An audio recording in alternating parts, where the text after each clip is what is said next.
আমি টিকটকের রাজপুত্র, আমি পাপি। লাইলার সাথে একসাথে 4 বছর থাকার পরও সে আমার নামে ধর্ষণের মামলা দিছে। আমি আসলে এই পাপি, তাই দুধ দিয়ে গোসল করছি। তেমন কিছুই না, আপনাদের টিকটকের রাজপুত্র 143 কে দুধ এবং সোনারূপা ধোয়া পানি দিয়ে গোসল করানো হচ্ছে তার পাপ মোচনের জন্য। আপনাদের টিকটকের রাজপুত্র জেলখানা থেকে বের হওয়ার পর তার আম্মাজান তাকে দুধ এবং সোনারূপা ধোয়া পানি দিয়ে গোসল করিয়ে বাসায় তুলতেছে, যাতে করে দুধ এবং সোনারূপা ধোয়া পানির সাথে সাথে তার পাপগুলাও ধুয়ে মুছে চলে যায়। বাই দা ওয়ে, দুধ দিয়ে গোসল করালেই কি পাপ মুক্ত হওয়া যায়? আপনাদের প্রিন্স মামুন কি জেলখানায় যাওয়ার পর পাপ করছিল যে জেলখানা থেকে বের হওয়ার পর দুধ দিয়ে গোসল করানো হলো? তাহলে তো আমার কাছে মনে হয় আপনাদের রাজপুত্রকে না, দুধ দিয়ে গোসল করানো উচিত ছিল জেলখানাকে।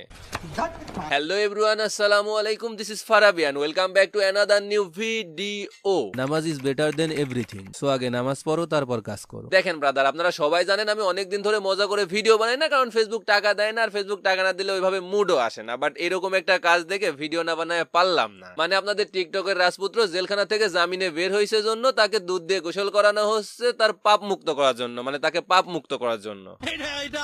না না, দেখেন ব্রাদার, এগুলো ঠিকই আছে, এদের সাথে এইগুলাই যায়। এখন আপনারা এদের থেকে তো এর চেয়ে ভালো কিছু আশা করতে পারেন না, কারণ একজন টিকটকার থেকে এর চেয়ে ভালো কিছু আশা করা মানে নিজেকে বলদ প্রমাণ করা।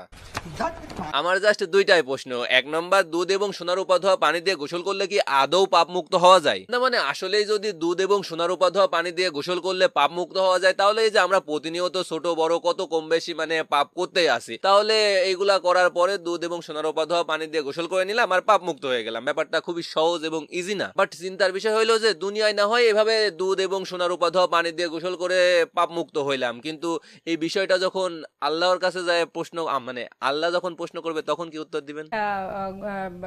না মানে দেখেন ব্রাদার, এরা একেবারে এই বিষয়টাকে একেবারে ছেলে খেলা বানায় ফেলেছে। তার আম্মাজান কত সুন্দর করে বলতেছে যে আমার ছেলে জেল থেকে বের হয়েছে, এই জন্য তাকে রাস্তার মাঝখানে দাঁড় করাইছি যে তাকে একেবারে দুধ এবং সোনারূপা ধোয়া পানি দিয়ে গোসল করায় বাসায় নিয়ে যাবো, যাতে একেবারে পাপ মুক্ত করে বাসায় নিয়ে যাবো, মানে মামার বাড়ির আবদার।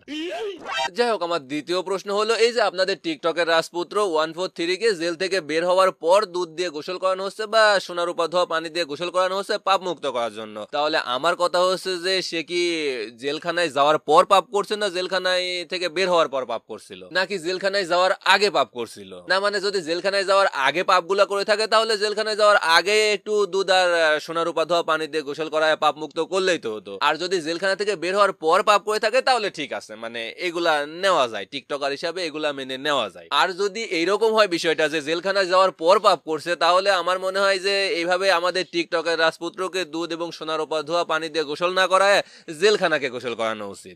জেলখানাকে দুধ এবং সোনারূপা ধোয়া পানি দিয়ে গোসল করানো উচিত, পাক পবিত্র করানো উচিত। কারণ আপনাদের খুবই প্রিয় টিকটকের রাজপুত্র 143 জেলখানা নামক অপবিত্র জায়গায় গিয়ে পাপিষ্ট হয়েছে, তাই জন্য সে বের হওয়ার পর তার মা তাকে একেবারে দুধ এবং সোনারূপা ধোয়া পানি দিয়ে গোসল করায় পাপ মুক্ত করে বাসায় তুলতেছে। তার মানে এখানে যে বিষয়টা দাঁড়ালো সেটা হচ্ছে আমাদের জেলখানাটাই হচ্ছে পাপের জায়গা, সেখানেই মানুষজন পাপ করে, সেই জায়গা থেকে বের হওয়ার পরেই তাকে একেবারে দুধ এবং সোনারূপা ধোয়া পানি দিয়ে গোসল করানো উচিত, না হলে পাপ মুক্ত হওয়া যায় না। তার মানে এখানে বোঝাই যাচ্ছে জেলখানাই হলো আসল পাপের জায়গা। তাই জন্যই আমি বললাম যে আমাদের টিকটকের রাজপুত্র 143 কে দুধ এবং সোনারূপা ধোয়া পানি দিয়ে গোসল না করায় আমাদের জেলখানাকে যদি দুধ এবং সোনারূপা ধোয়া পানি দিয়ে গোসল করানো হয়, তাহলে আমার কাছে মনে হয় যে পরবর্তীতে যখন আমাদের টিকটকের রাজপুত্র আবারও জেলখানায় যাবে, তাহলে তাকে আর বের হওয়ার পর এভাবে দুধ এবং সোনারূপা ধোয়া পানি দিয়ে গোসল করা লাগবে না পাপ মুক্ত হওয়ার জন্য। আচ্ছা, বাই দা ওয়ে, আবারও যাওয়ার কথা বললাম কারণ আমাদের টিকটকের রাজপুত্র তো একেবারে বের হয়ে চলে আসে নাই, সে জামিনে বের হয়েছে। আমি শুধু ভাবতেছি যে জামিনে বের হওয়ার পরেই এইরকম অবস্থা, মানে একেবারে দুধ এবং সোনারূপা ধোয়া পানি দিয়ে গোসল করায় পাক পবিত্র করে বাসায় তুলতেছে তার আম্মাজান, কিন্তু তার আম্মাজান হয়তো জানে না যে সে জামিনে বের হয়েছে। যদি বাই এনি চান্স কোনো প্রমাণ তার এগেনস্টে যায়, তাহলে কিন্তু সে আবারও জেলখানায় যাইতে পারে এবং আবারও তাকে এইভাবে দুধ এবং সোনারূপা ধোয়া পানি দিয়ে গোসল করানো লাগতে পারে। তার আম্মাজান হয়তো জানে না, সেই জন্য মনে করছে যে এবার আমার ছেলে একেবারে বের হয়ে আসছে, তাই তাকে একেবারে দুধ এবং সোনারূপা ধোয়া পানি দিয়ে গোসল করায় পাক পবিত্র করে তারপরে বাসায় তুলি। কিন্তু খালাম্মা, আপনি একদমই ভুল ভাবতেছেন। জাস্ট জামিনে বের হয়েছে, মাঝে মাঝে আবার যাওয়া লাগবে হাজিরা দিতে, তার উপর আবার যদি এগেনস্টে চলে যায় আবার জেলও খাটতে হইতে পারে। এখনো সমাধান হয় নাই খালাম্মা। তবে যাই বলেন, আমাদের টিকটকের রাজপুত্রর একটা জিনিস দেখে খুবই ভালো লাগতেছে, জেলখানা যাওয়ার পরে তার চুলের গেট আপ সেট আপ একটু চেঞ্জ হয়েছে, অন্তত কিছু না হলেও মানে ডিজাইন মিজাইন যদি চেঞ্জ নাও হয়, কালারটা চেঞ্জ হয়েছে, অন্তত এই কুত্তা কুত্তার পায়খানার মতো চুলের কালার আর নাই, এখন খুবই সুন্দর। পিছনে তো আগে টিয়া কালার মানে টিয়া কালার রং ছিল, টিয়ার লেজ হয়েছিল, ওইগুলো আর নাই, এখন খুবই সুন্দর লাগতেছে, মোটামুটি সুন্দর লাগতেছে। একটাই আশা আমাদের, মানে দর্শক হিসেবে, একে অ্যাজ এ অডিয়েন্স হিসেবে, মানে আপনাদেরকে তো না চাইলেও সবসময় দেখা লাগে, সো অ্যাজ এ অডিয়েন্স হিসাবে আমাদের খুবই চাওয়া একটা রিকোয়েস্ট, সেটা হচ্ছে আপনার চুলে আর কালার করেন না ভাই, আপনার চুলের কালার এরকমই রাখেন, একটু কালো হলে সুন্দরই দেখা যায়। যাই হোক, ভিডিওটা এই পর্যন্তই। তবে হ্যাঁ, আমি কিন্তু এখন পর্যন্ত বুঝি নাই যে কেন হচ্ছে আমাদের টিকটকের রাজপুত্র 143 এর আম্মাজান এভাবে তাকে দুধ দিয়ে গোসল করালো বা সোনার উপা ধোয়া পানি দিয়ে গোসল করায় পাপ মুক্ত করলো। আমার কাছে আই থিঙ্ক মনে হচ্ছে, মানে আমার কাছে মনে হচ্ছে যে আমাদের লাইলা আপু তাকে ধর্ষণের যে মামলা দিছিল সেটা থেকে সে জামিন পাইছে, এই জন্যই হয়তো তার আম্মাজান একেবারে তাকে দুধ দিয়ে গোসল করায় বা সোনার উপা ধোয়া পানি দিয়ে গোসল করায় পাপ মুক্ত করার চেষ্টা করছে, যদিও এটা জাস্ট মানে যা তা একটা কাজ, মানে কুসংস্কার ছাড়া আর কিছুই না।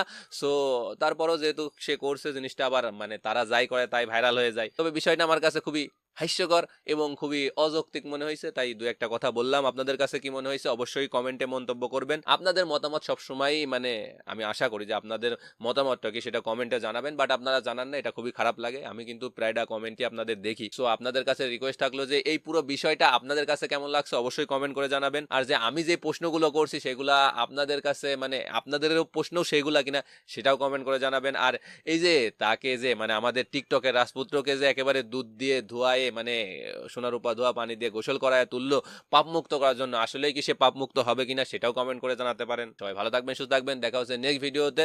আর হ্যাঁ, যদি বিজনেস কিংবা প্রমোশনের জন্য আমার সাথে কন্ট্যাক্ট করতে চান তাহলে যে কোনো সময় আমার সাথে যোগাযোগ করতে পারেন। ডিসক্রিপশনে মেইল থাকবে, ইনস্টাগ্রাম লিংক থাকবে, যে কোনো জায়গায়, কিংবা আমার পেজে মেসেজ দিতে পারেন। আল্লাহ হাফেজ।